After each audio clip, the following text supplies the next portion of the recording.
All right, so UFC Baku Azerbaijan just wrapped up, and overall it was a very, very shit card. I went 6-6 on picks. It was very, very boring as well. Brings my overall record to 159. Or sorry, yeah, it's 159 and 82. So we've dropped below 66.6%, which is not good. I get it. This is back-to-back weeks, man. Really, really bad performances by me. Disgrace, terrible. I understand. I understand. I apologize. We will fix this. We will fix this. And you know what? I was going to come on here and bitch about Azerbaijan the whole time, but it was a terrible card.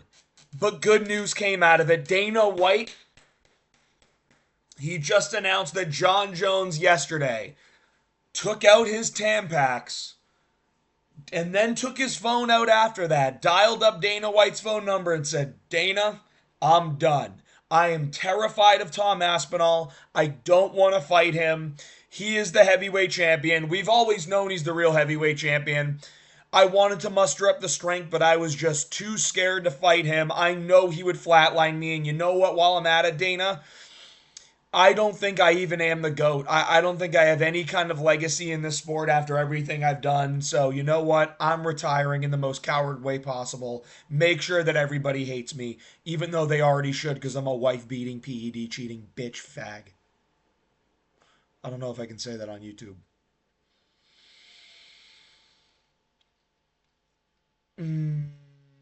I don't want to restart the video, though. You know what I mean? We're just gonna pretend like that didn't happen. He's a bitch, dude. He's a wife-beating PED cheat. Guy likes to smoke English cigarettes. That's what we'll say. Like that's what I meant. It's a tough one. We're rolling with it. Let's talk about Azerbaijan now, though. Jon Jones retired, dude. Jon Jones fucking retired. Aspinall literally said, "I don't even have to fight this man. He'll retire without me even getting in the cage with him." And that's exactly what happened. He fucking retired because he's a coward bitch. Jon Jones is a little bitch.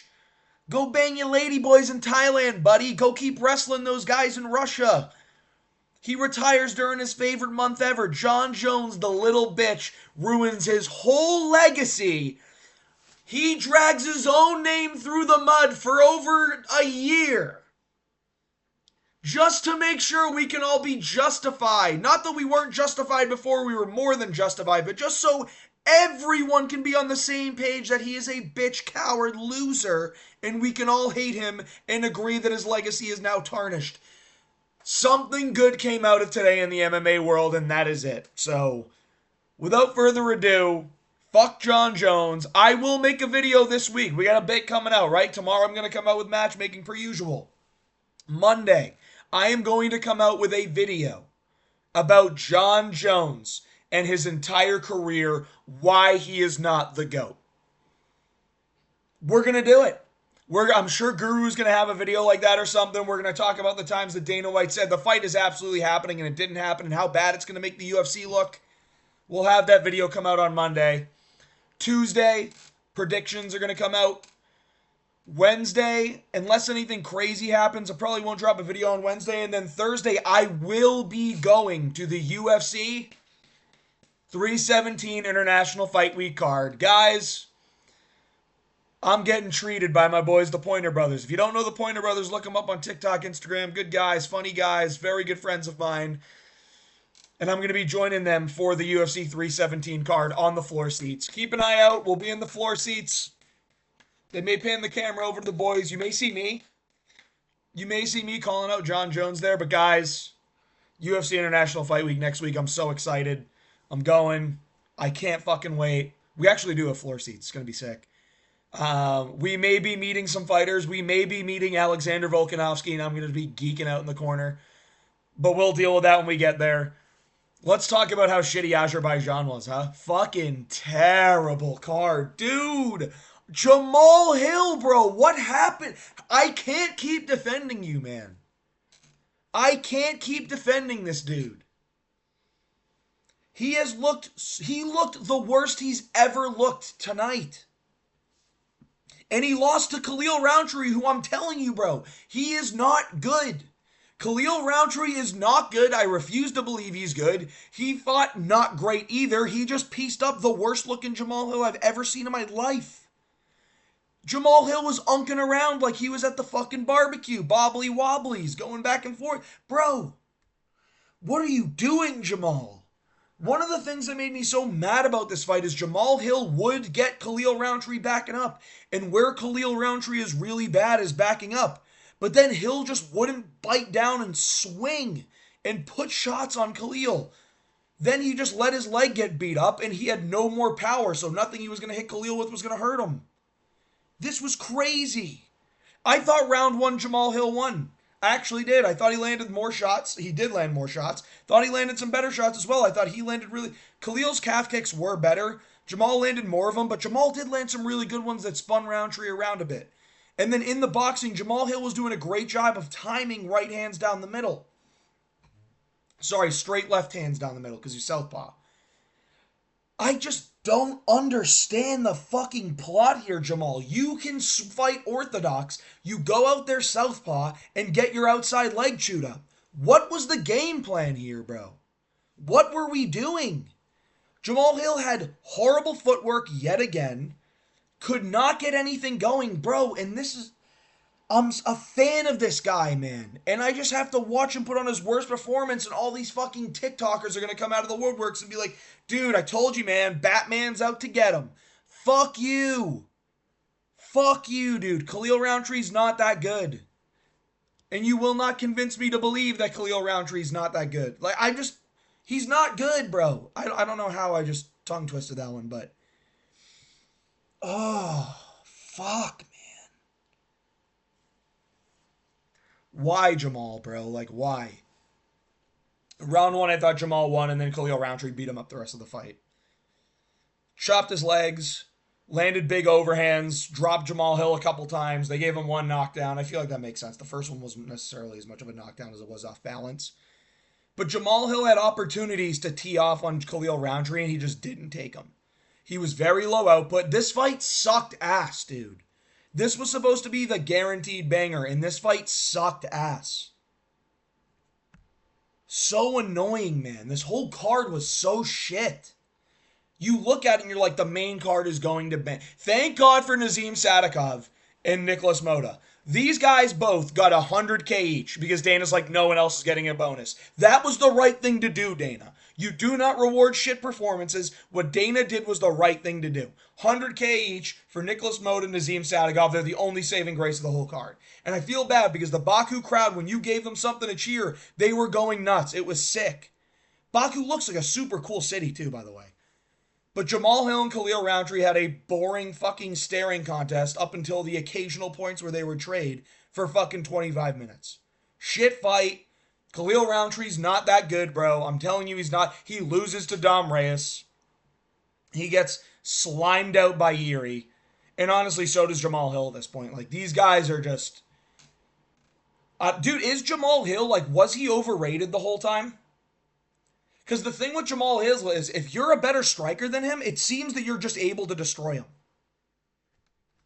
He's really good anti-grappler. Like, he's not good. Like, he's going to be the kind of guy where if a grappler's fighting him and they want to implement more of grappling and they aren't that good at striking, Jamahal Hill's going to beat those guys because he's going to be able to be better at striking than them and he's going to be able to defend those takedowns. When you're better at striking than him, he's just not going to outstrike you, bro. He's got nothing else for you. Like, the pure strikers, I thought he was better than Khalil Rountree. Apparently not. He lost. He got schooled, too. This was terrible. This fight was fucking boring. Low output. Mid as fuck. Jamahal Hill looked terrible, bro. And Khalil Rountree, like, he won. He didn't look that great. He didn't. He landed some good body kicks. Joe Rogan was probably going nuts watching this. Oh! What a low kick from Khalil. He's really busted up that leg, and he did. He busted up that leg, but Khalil just fucking Muay Thai style beat his fucking ass. So, Khalil wins. Shit fight, dude. Shit fucking fight. Speaking of overrated fights, dude, I thought this was going to be a certified barn burner. It really wasn't.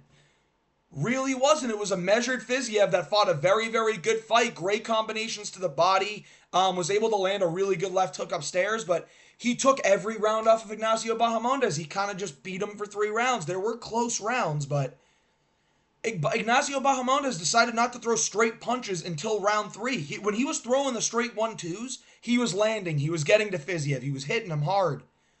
But he just could not get that started until round 3. I don't know what the game plan was here. This was terrible. Absolutely abysmal to watch. Not abysmal to watch. It was okay. But it wasn't a good fight. Like, it really wasn't. It was just an average, not top 15. Like, the top 15 lightweights, when they fight, we get fucking scraps. This was not that. This was Fiziev out Muay Thai striking Ignacio Bahamondes. Bahamondes had success in the first round with the low kicks. Couldn't really do much else until the third round when he would land straight 1-2s. But that's all he had. He kept throwing spinning kicks that weren't landing. Fiziev was entering the matrix the whole fight. He just kept being able to lean back out of the way of all the shots. Just wasn't that good. The combinations, the Muay Thai combinations where Fiziev goes to the body very quickly is very, very nice. He's really fast. Fiziev is very, very fast. Crazy speed. And great body shots. Like great hooks to the body that he was landing.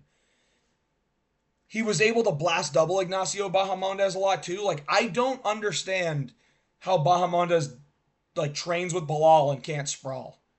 Maybe he kind of wanted to go to the ground a little bit at moments because his submission game's very good, and Fiziev's not a great grappler.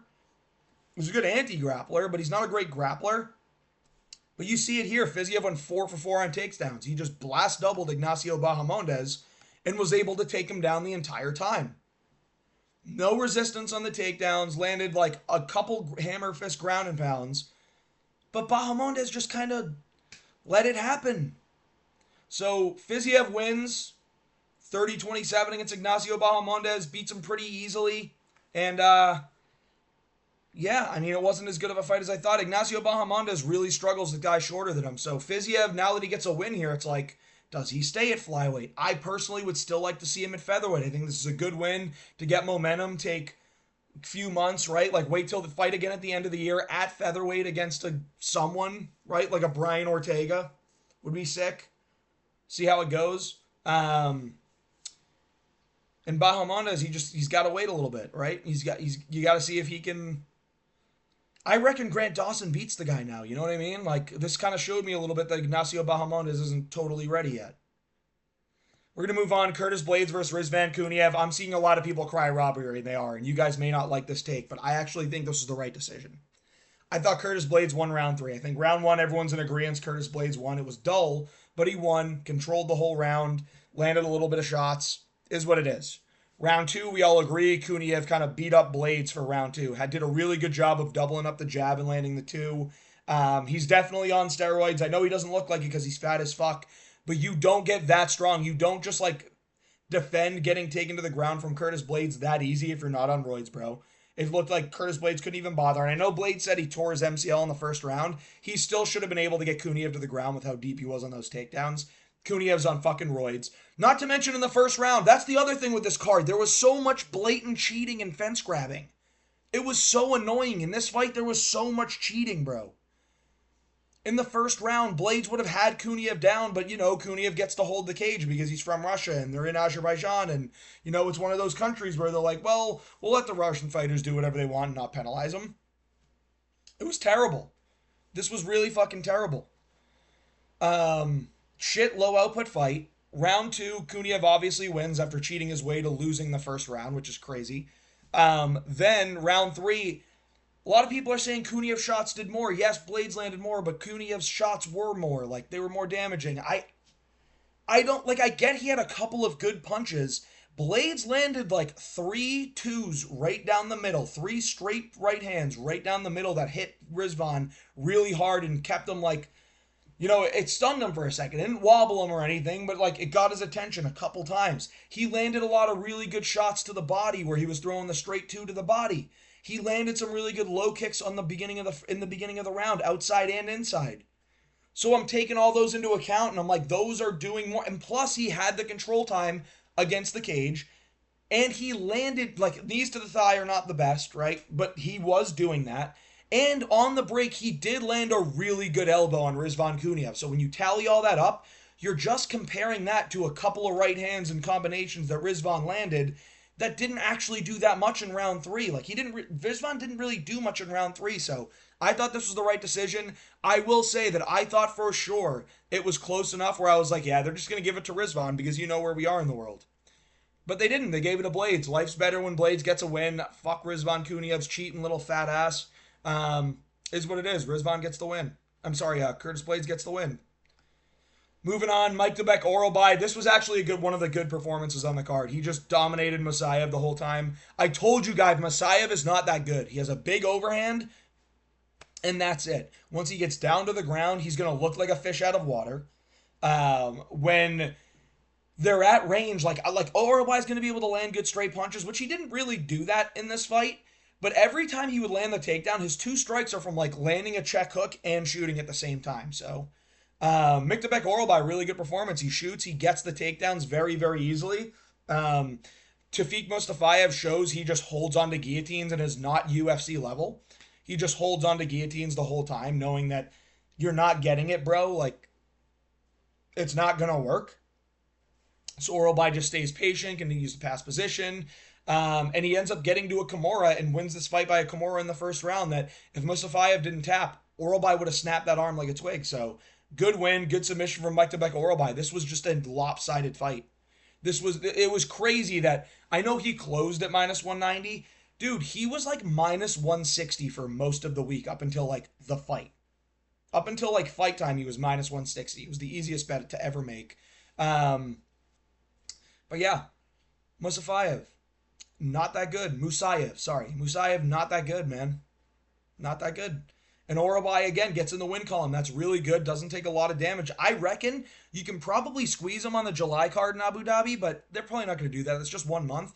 He's probably just going to get a turnaround and fight on the October Abu Dhabi card on the pay-per-view. They'll put him on the prelims. It's a good guy to have on the card.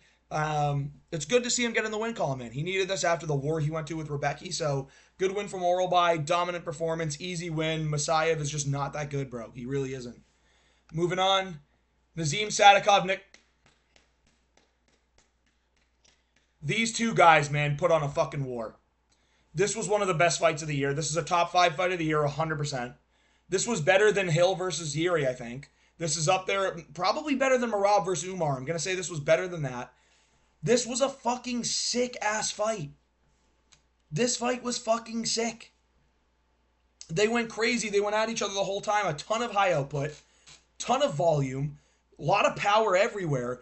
Round 1, Nazim Sadikov's looking like he's the cleaner striker, but Nicholas Moda's damn good, bro. Like, his combinations are very crisp. They're very well timed. He has improved so much since his debut when he got elbowed by Manuel Torres. I think Nicholas Moda is very, very good. It's just that Nazim Sadikov's a fucking monster. But in round 1, they're going bat out of hell, just absolutely winging punches at each other. Moda starts landing shots to the body, and Nazim Sadikov is very, very hurt. So Nicholas Moda has him against the cage, and he lands like a 40-punch combination. Body, body, body, head, head, head, body, head, body, head, body, body, body, head, head, head, head, head, head, head, head, elbow, head, head, head, body, body. And he's just absolutely teeing off on him. And I'm like, dude, this is crazy. Nazim Sadikov goes to the ground, comes back up, and they end up standing with each other again a little bit here, and Moda's teeing off. And then Nazim Sadikov's able to kind of get him off him and land like a hook body shot and a kick upstairs. And you're like, okay, he's back in the fight. And I'm thinking, dude, Nicholas Moda just punched himself out. He's going to gas out. Now Sadikov starts having his way, and he starts landing really good combinations up against the cage. Throwing knees, throwing elbows, landing combinations with kicks. Round 1, still Nicholas Moda. He had the knockdown. But this was a fucking all-out war. These guys are trading back and forth. Round 2, Nicholas Moda still got the gas, dude. He didn't... I thought he punched himself out, and he didn't. He stayed in there, and he kept fighting the whole time, landing good combinations, tagging Sadikov at times, but Sadikov at this point was taking control of the fight. Mixing in the shots very well with the knees, the elbows. He was landing some nasty elbows, finishing combinations with kicks upstairs, which were really, really nice. And then again, just mixing in shots where you throw a straight to the head, right hook to the body, get out of the way, head kick, jab, like everything's coming in. The combinations are so fluid, so smooth, great work. And he ends up landing a sick combination and a right hook that puts Nicholas Moda down and ends up finishing the fight there. So Tremendous performance from Nazim Sadikov. Tremendous performance from Nicholas Mota too, dude. This was a sick fight. Fight of the year contender. Absolute war. This was amazing. This fight was absolutely amazing. Dana White gave 100K each to these guys, and I love it. They deserve it. This is going to go a long way in their career. Nicholas Mota, we're probably not going to see for a bit because he took a ton of damage. We're probably not going to see him for at least the end of the year, maybe beginning at 26. But you know what? He's going to be able to go back, continue to improve his game. He's very young as well. I think he's like 28, 27, or 29 maybe. He's going to be able to keep working and improving his game, and he has that money to like pay for the nutritionist now and stuff like that. So I think this was a great fight. It was one of the fights of the year. Sadikov obviously looked really good, and I mean, what a performance, man. The crowd was rocking during this fight, too. Like, you give them something to cheer for, man, and they're going to cheer, and they're going to blow the roof off, because that's exactly what they did for this fight. We needed it, because the whole card was shit leading up to that. It was the first finish of the card. Finishing up here, like, Naimov and Bogdangrad. Bogdangrad did try and bring the fight. I'll give that to him. Naimov ends up winning, based off of rounds 1 and 3. It was a shit fight. Bogdangrad tried to fight, tried to grapple. Naimov was just fucking stinking it up, being boring, throwing a couple spinning back kicks, and then just like staying at range, not really doing anything. Naimov, I think, is overrated as fuck. Bogdangrad's a little bit tougher than I gave him credit for, but yeah, Naimov wins over Grad. This was a bad fight. Like, it really was a very bad fight. So, fucking sparring match from Naimov. Grad trying to get in there, but just not talented enough to find what he needed. So, good. Muhammad Naimov won, but like, this doesn't even deserve to be talked about much. This was such a shit fucking fight. This card was so bad, bro.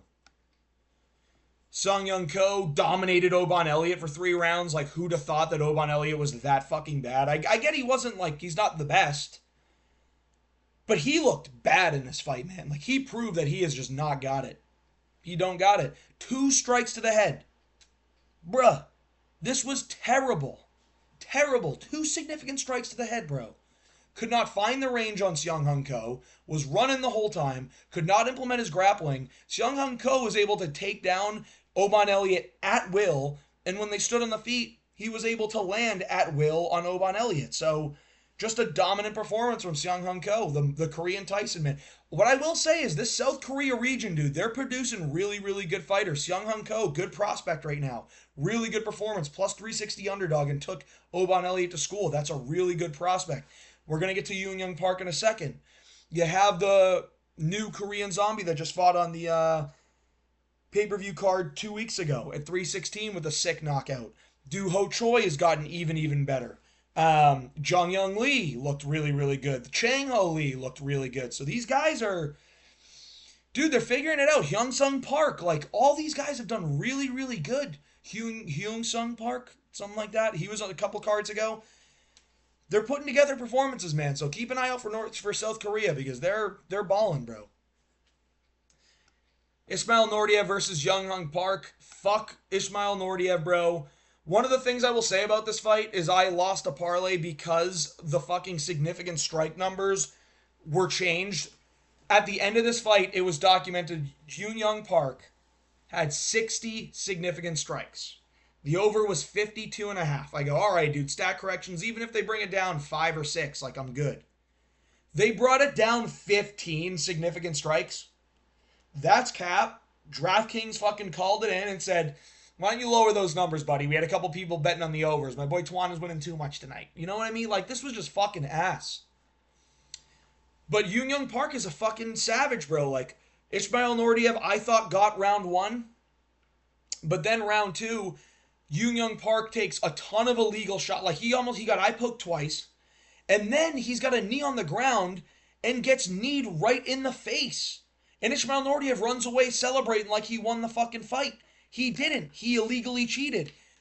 And Yoon Young Park is like, damn, dude, this was a nasty knee. And he's sitting there. But what does my king do? Takes about 3.5, 4 minutes. Clears the cobwebs. And fucking grits down and goes, dude, I'm not done. I'm getting back out there and fighting. And he goes out there and he fights. They take 2 points from Ismail Nordiev. I like that. He had 2 fouls before that, and then he just committed a extreme damage-changing shot in round 2. They take 2 points before that. So I thought this fight was supposed to be a 29-25 because I thought it was a 10-7 round for Yoon Young Park in round 2 because 2 points got deducted and he wins 10-9 because he did very good in the grappling, almost got a submission for like the last minute and a half of round 2. Gets on the back, is clearly wearing down Nordiev. Nordiev's clearly getting tired, doesn't even want to be there anymore. Round 3, same thing. Yoon Young Park's able to implement the grappling, dominate Nordiev, wearing him down with jabs and stuff too. So like he's able to land some combinations on the feet. And he just dominates Ismail Nordiev, wins 10-9. So he loses the first round 10-9, wins the second round 10-7, wins the third round 10-9. 29-25 I thought was the right scorecard. Right? Is that how it goes? Yeah, 29-25 I thought was the right scorecard. So, good performance from Yoon Young Park. Absolute warrior staying out there and going through the fight. Yeah, really, really good. Fucking cut Nordiev, though. Cut Nordiev, bro. That was crazy. We'll go through these women's fights really quick. Melissa Mullins versus Daria Lesniakova. Both lady underdogs won. Lesniakova is just clearly better in the striking, and Melissa Mullins was able to grapple, land a little bit of ground and pound, but didn't do enough to get the win. I think 30-27 was a little egregious. I think it was either round 2 or 3 that I gave to Melissa Mullins, but thought it was a 29-28 Lesniakova, probably. Lesniakova wins, like, whatever. I guess fake lips do work for MMA. It is what it is. So my logic for that one was wrong. And then also my logic for Claudia Segula versus Irina Alexieva was wrong. I thought that the pretty one would lose because I thought she was going to be there I thought she was just like too attractive to be good at fighting, but she absolutely schooled Irina Alexieva. It just feels like when you look at Irina Alexieva in the cage, she looks like why does it look like she wants to lecture me about climate change, bro? Why does it look like she wants to tell me about my white privilege, man? Like, why does it look like that's who she is? Crazy to me, dude. It feels like every time, like, she steps in that cage, every time I saw her, I'm like, dude, it's not my fault about what happened in America in the 60s and before. Like, geez, like, that wasn't me. I wasn't alive at that time. Oh my gosh, the temperatures are warmer. Like, I'm sorry. What do you want me to do about that? I recycle. Like, that's just what I think of when I see Irina Alexieva. That's who I kind of see when I look at her. So, Claudia Segula wins. I'm happy Claudia Segula wins. Cut Irina Alexieva. She's terrible. She's beat. Claudia Segula, bro, hit my DMs. We can make something happen. Tagir Ulanbekov, Azat Maxim. Actually, this was a pretty good fight. We forget that this one was a pretty good fight. I thought Tagir won 29-28. Thought round 2 was Azat Maxim's. There were a lot of close rounds in this fight, though. Like, round 2 and 3 were very, very close. I thought Tagir won round 3. I thought Azat won round 2, but I can see both going either way, so it is what it is. Tagir ends up getting the win. Tagir is a legendary cheat. That's the cheating on this card, man. Cage grabs galore, bro. So many fucking cage grabs. Putting his hands inside the gloves. Who else did that a ton? Nordiev did that a ton with the cage grabs and the cheating and the hands inside the gloves. Who else did it? Naimov did that a million times to Bogdan Grad, had his hands in the gloves. It's just fucking terrible, bro. But Ulanbekov wins. I don't think this guy's like that legit though. Like these guys get smoked by Joshua Van. They get destroyed by Joshua Van. They're not beating anyone in the top 10. Like, I think that Asu Almabayev beats these guys. I think Ramazan Temirov beats these guys. I just don't know the level of competition more that Tagir Ulanbekov's going to be able to beat. So, Tagir wins 29-28. It was a pretty good scrap there. Of all the fights on the card, this was probably the second best one. Hamdi Abdelwahab versus Muhammad Usman, dude. They need to start paying me to watch unranked heavyweights. This was shit. Hamdi wins the first round, then just goes on standby for the last 2, and Usman picks it up and wins after he gets confidence. It's literally all it was. Shit fight. Start paying fans to watch unranked heavyweight fights because there's no reason to have them anymore. Whatever, man. Hope you guys enjoyed the video. If you did, please like and subscribe. Fuck Jon Jones, baby. He's retired. We are free of that fucking rack. Go ahead, usual suspects. Go in the comments and say some shit.